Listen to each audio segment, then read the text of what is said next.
Good morning, good afternoon, and good evening. This is Pamela, and you are watching Pam Entertainment TV, where we review movies, television series, and incidents in pop culture, just to see how that incident may affect our daily lives. Today, we are reviewing the season finale, the series finale of Insecure. I think the title was Everything is Okay. I think that was the title. I'll have to go back. I'll put it across the screen. This is just going to be just like my overall thoughts. It's not going to be a very long review. Just kind of recapping, but having a conversation about the series finale and what I thought about it. What are my thoughts on it? As a series finale, it was okay. I think with the pandemic, since they lost a year, I think coming back, I think if we had even if we only had like 3 or 4 episodes last year, I think they would have had enough time to flesh some things out. I think coming back this year, they were trying so hard to put some depth into storylines, but the main thing for me is, I think the biggest thing that the takeaway is that the relationship with Molly and Issa was solidified and it's tight. These are going to be friends for life. They reached that hump of, with their lives changing in so many different ways. And we'll talk about that a little later on, that their relationship is solid. They are friends. Their relationship is solid. And I think for me, that was the most important takeaway, is that their relationship has stood the test of the past 5 years. So let's just go over, the episode began as the last episode ended. You remember that Lawrence and Nathan had gotten into a fight. So we opened the episode out with Issa and Nathan in the car. He drives her home, and Issa's trying to get Nathan to come in so they can talk about it. And he wasn't talking, but you could tell his eyes were red, and he was very upset. And he ends up telling Issa that, he can't do that. He can't continue to go back and forth between her and Lawrence. And she was like, we just need to talk about it. It's not like that. We need to talk about it. And he was just basically saying that it was messing with his mental health.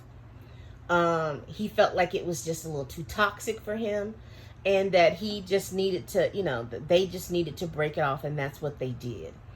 I will tell you, I was rooting for Issa and Nathan. I think, I really do think, had Lawrence not skipped his tail over there to try to talk to Issa, I think that their relationship would have gotten a little stronger. It would have been slow. It still would have been a slow burn, but I think they would have gotten a little stronger. But it didn't work out. And then we had like a little jump in time.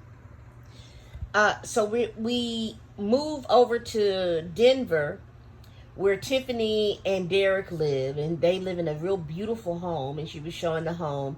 But Tiffany did explain that she was, she wasn't happy because she didn't know anybody. She hadn't found a job yet. It was just a whole lot of stuff going on, and she wasn't happy, which you could tell even before they left at the party. She was, she didn't seem like she was very excited about moving, but it was necessary for their finances. It was necessary for career advancement for Derek. So, that's that thing about being married. Sometimes there's decisions being made that you got to roll with. I hate it for her.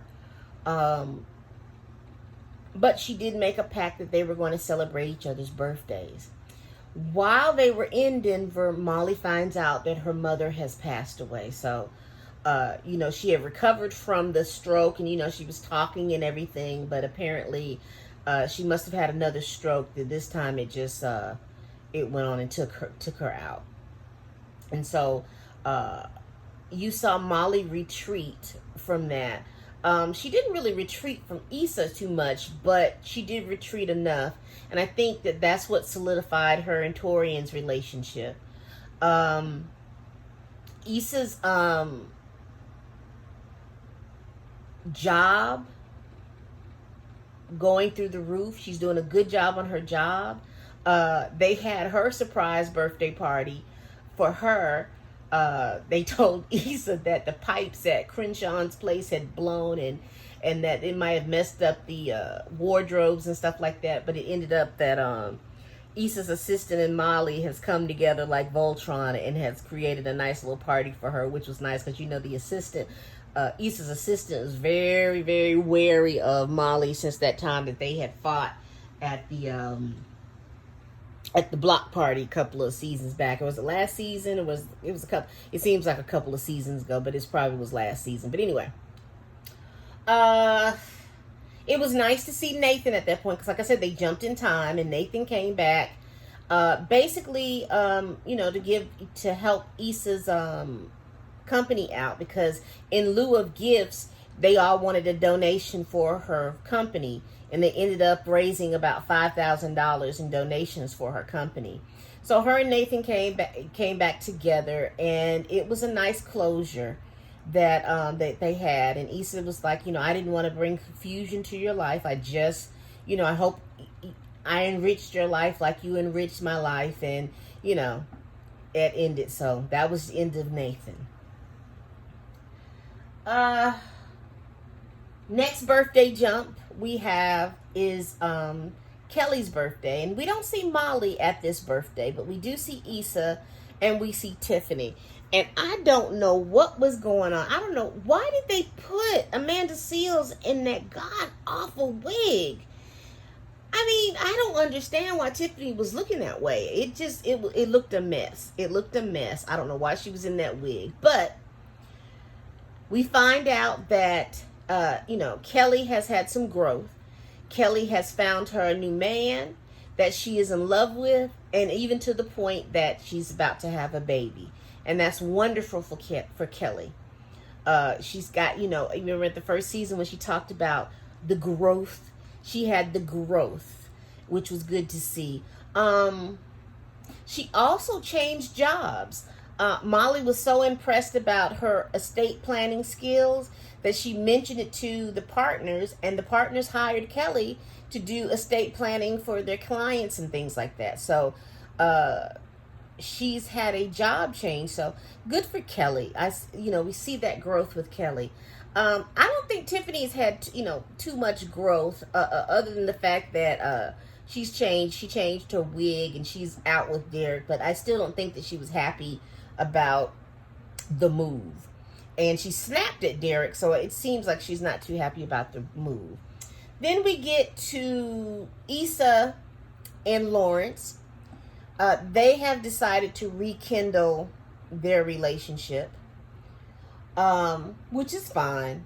I wasn't looking forward to it, but I guess he's her soulmate. She's gonna try to work it out with him. And we see some jump in time. And in that jump in time, we see Molly back, but Molly has gotten married. Her and Torian have gotten married. And it was good to see towards the end that Issa, like I said, Issa and Molly's relationship has solidified. They were thanking each other for being there for each other and things like that and being a good friend. So that was wonderful to see. And Issa and Lawrence, like I said, are together. It was nice to see Ja.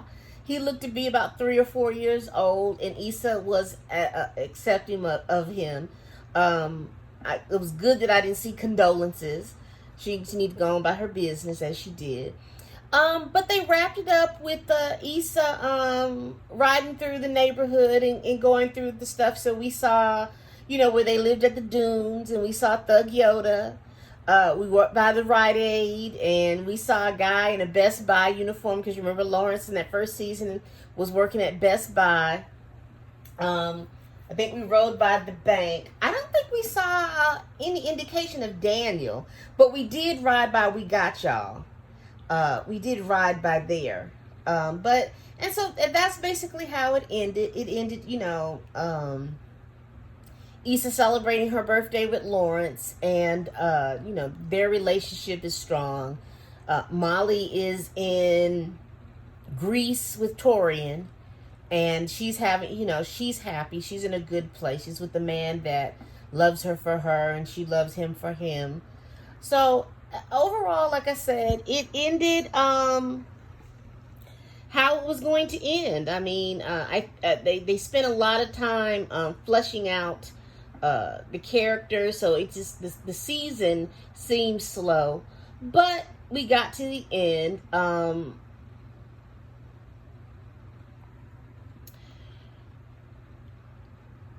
I was trying to make sure I didn't forget anything. I think we got everything. So, overall, now this wasn't the strongest season. I said seasoning, but I meant season. If I had to rate the seasons in the order, in the order of 5, I think it was the first season was great. I think it was the first season, the third season, the second, the fourth, then the fifth. That's how I would rate the seasons. I think after the third season, the fourth season was aight, but I think the first season and the third season for me were the better seasons for me. So, but great job, Issa Rae.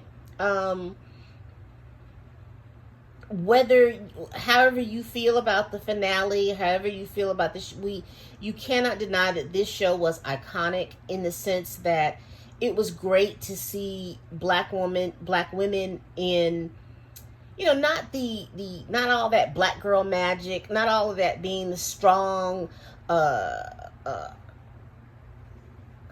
black woman, but seeing black women with the character flaws and being uncertain, being unsure, going in and out of relationships, having growth, having setbacks, falling out with each other but coming back together.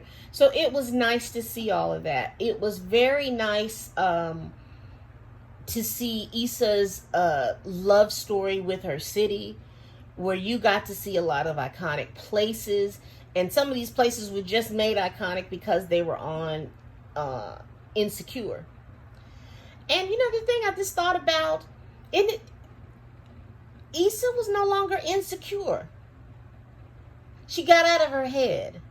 And I think that's what was making her insecure, because she was trying to overthink everything. But when she got out of her head and she started to live, her insecurities, she got comfortable with her insecurities, and I think that's what made her secure, because we didn't even see Mirabay at the end. Now that I think about it, if we're just going to go over and we're talking about the show, but we didn't even see Mirabay at the end, because I think when Issa got out of her head and started to live and stop doubting herself, and and to get comfortable with the fact that she was never going to always get everything right and everything was supposed to hit some certain steps, I think that she did so much better. But I think overall the show, again, it is one of those things that reminds me of like iconic shows, like the Cosby Show, like Scandal, like